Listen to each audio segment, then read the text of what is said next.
Happy New Year. Yeah, you too. All right. First question will come from Royal Howell. Go ahead, Royal.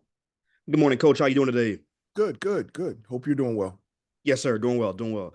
Coach, what's been your overall assessment of your ball club going up to this point with SMU coming in on tomorrow night, I believe. Number one, number two offensive teams in the ACC.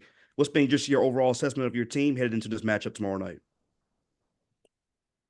Well, I mean, I've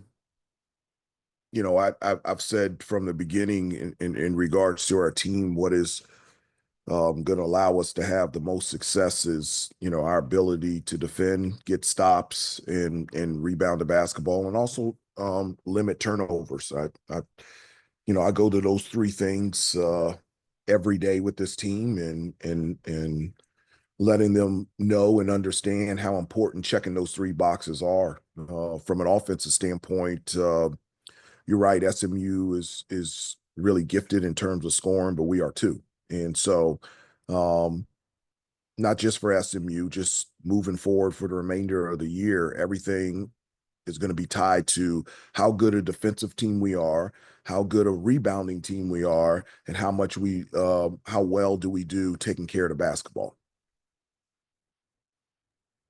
Go next to Michael Coe. Hey there, Hubert. Good morning. Sort of on the other side of that question, when you look at SMU, just in your initial scouting of them, what stands out about how they play? Well, I mean, they've got tremendous size and athleticism. Um, they can score in the post. They've got guys that can spray it from three.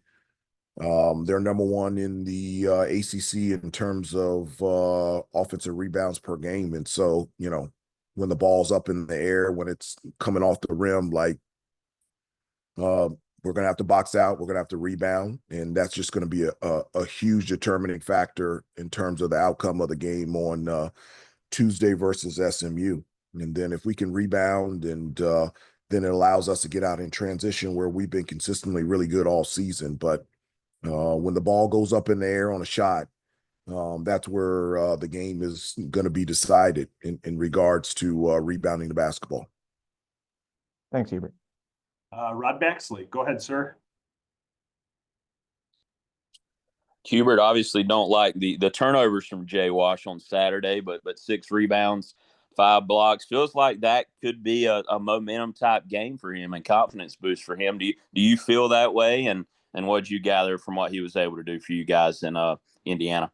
Yeah, I do, and I hope so. Because Jay Wash is an important, obviously, a piece to this team and the success of this team. And Jay Wash can shoot the ball from three, and he hadn't made a three all season. And so, my hope is that confidence moves even beyond the arc and from 3-point range, because, at the five, that's a weapon that could really help us offensively, is his ability to consistently make that outside jump shot. But I was really proud of him. He did, we've all year we've needed, we want to protect the paint, and he protected the basket. And if he didn't get a block, he did a nice job altering shots.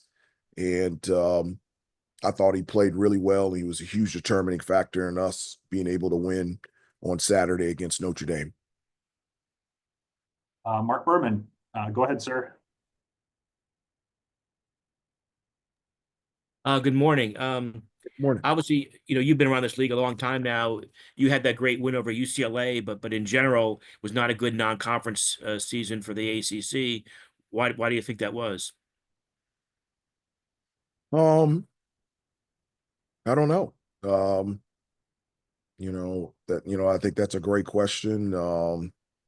I don't know. But even though that particularly our conference didn't do our best in non-conference play, I still believe the ACC is the best conference in college basketball. I love, as you said before, I've been a part of this conference as a player, as an assistant coach, and as a head coach, and I wouldn't want to be a part of any other conference than the ACC. How much does that bad non-conference record, though, make you worried that here we go, it's going to be another 5-bid league come March? I'm not really thinking about that. I'm thinking about SMU. I'm thinking about the improvement of our team. Our guys just continuing to get better and just for us to reach our full potential as a team. Um, that's really the only thing that you have control over is how good you can become. And at the end of the day is if you max out and you become the best team that you can possibly become, then, you know, the results will end wherever they go. But I try to focus on the things that we have control of, and that's our improvement and our preparation for SMU on Tuesday night. Thank you. Jeremiah Holloway, go ahead, sir. Hey, good morning, Hubert. Yeah. You guys the other day against Notre Dame, I think it was in that first half, you had a lineup where it was Cade was at the 3, Jay Witt was at the 4, and then it was either Brown or Washington, at that 5 spot allowed you guys to go a little bit bigger. I guess going back and looking at that film in those lineups where you were able to go bigger, just, what did you like about that unit? And, did it give you guys any kind of different dynamic on the floor? Yeah, I mean, even when we were big, I think we're a little small, but yeah, that bigger lineup, and that was in large part for the matchups in regards to Notre Dame. Davis is a bigger 4, and it would be tougher for, to go real small against him because of his ability to score around the basket, offensive rebound, post up. And so that's one of the things I do like about this team is the versatility so that, we could go, super small with, RJ Elliott, Ian, Seth, or we can go bigger. And just like you said, with Cade at 6'7", 6'8" at the 3, and then having Jay Witt at the 4. And so that's the type of versatility that we have that we can change lineups depending who we're playing. Andrew Jones, go ahead. Hey, Coach, a couple of quick ones for you. First of all, is there any update on Seth? Can we expect to see him tomorrow night? He practiced yesterday, did one full contact drill, and but I haven't spoken with him today, and we have practice at 3, so I'll have more of an update after practice today, but he did practice yesterday. Okay. The other thing, going back to what Rod asked about Jay Wash, when I was talking to him after the game the other day about the block shots, and it wasn't just block shots, he affected a lot of other plays. He tied up Burton on one play.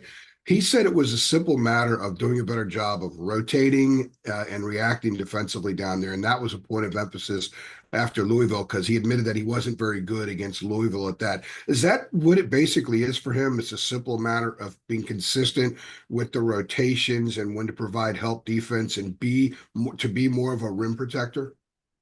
Well, I mean, I think it's just, growth in Jay Wash in his game on both ends of the floor and just gaining more confidence. I mean, this is the first time, it's his junior year, and this is the first time that, he's playing every game. His freshman year, he was only healthy half of the year. Last year he played behind Armando, and Armando gobbled up a lot of the minutes. And this year is different. Like, there's a consistency that goes with starting, and it's not about shots in particularly. It's the consistency of being in the right spot, just like you mentioned, talking on defense, taking care of the basketball, blocking and altering shots, all those types of things. And I think Jay Wash every day is getting better at understanding that and getting better at doing it more consistently. A quick follow-up on that. You mentioned talking. I actually could hear him from where we were sitting there today talking a couple of times. I hadn't heard a lot of talking on defense from you guys. Is that something he did more of Saturday in South Bend? Not just him, everybody. I've said before, this is the quietest team that I've ever been around. And I've told them, I said, guys, I've never been around a good team, and I've never been around a good defensive team that's quiet. And I said, you guys are just going to have to come outside of your personality. But the only way you can play basketball is communicate and talking. And I specifically told the guys after the game and yesterday before practice, it was the most talking that they have done all season. And I said, they were talking in the huddle. And I said, guys, I absolutely love that. That's what I've been preaching and begging for all season. And actually, I want you to do it even more. But it was the best talking game, communicating all season for us. Thank you. Hubert, that's all the time that we have for you today. Thank you. Appreciate it. Okay. We'll see Okay. you next Have a week. great day, guys. All right. See you later. You too. All right. Kevin Keats is up next from NC State.